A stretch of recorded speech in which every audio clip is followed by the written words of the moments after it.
Hi everyone, this is Elizabeth La Riva. This is Crystal and this is Pipiti, and I also have a dog back home. His name is Lobo. The three of them are rescue animals, and today I just wanted to talk about if you're buying a property in Hawaii and you have a pet like Pipiti or Crystal or Lobo, there are some certain things that you should be aware of. So I put a list of questions that you should be asking. Sometimes the language is pretty ambiguous when it comes to pets. Sometimes it says a reasonable amount. So I just wanted to make sure that we double check that information. So here's the list.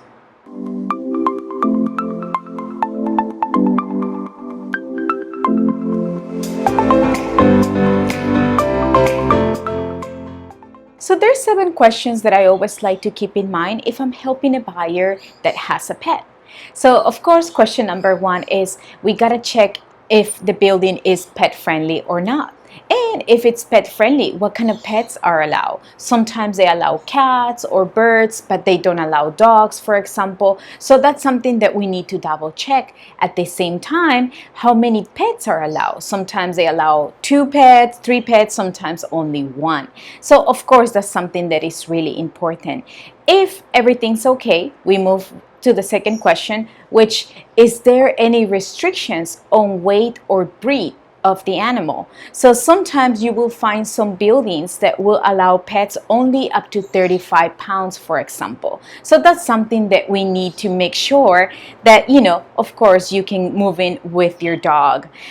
Question number 3 is, do we need board approval to get this pet in the building, or just the registration is okay? You're gonna find that there are some buildings that, like the building that I live in, it was pretty easy, honestly. I submitted just the registration of my 2 birds and they were okay. There are other buildings that they do need the board approval. So of course, that's something that it's really important to know, because of course you don't want to move into your unit and then find out that your dog or your cat or your pet is not allowed in the building. Question number 4, it's also important to know what are the rules that the building has regarding pets. Why do I say that? I'll give you an example.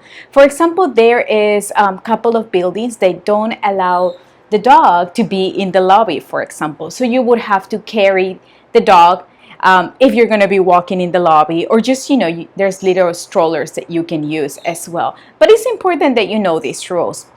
Question number 5 is, do you need a pet liability insurance or not? Question number 6, is there any deposit or an annual registration fee? That's important to know, right? If you're going to be paying $100 to register your animal or even more. It's just good information to have. And question number 7 is, always make sure that we explore the building, that we go. You will find some buildings that are pet friendly, but there's really no like a space or an area for to walk your dog. Sometimes they don't have a lanai either. And walk around the area too. You may want to see if there's any parks that you can take your dog to.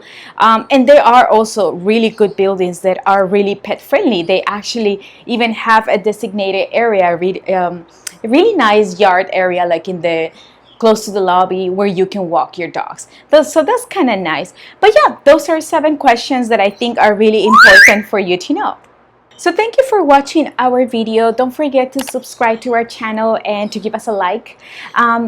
Don't forget to also leave us any comments. Make sure that you are checking our website for more information as well. And reach me anytime if there's any questions or anything that I can be of assistance, okay? Thank you so much for your time. Again, this is Elizabeth La Riva.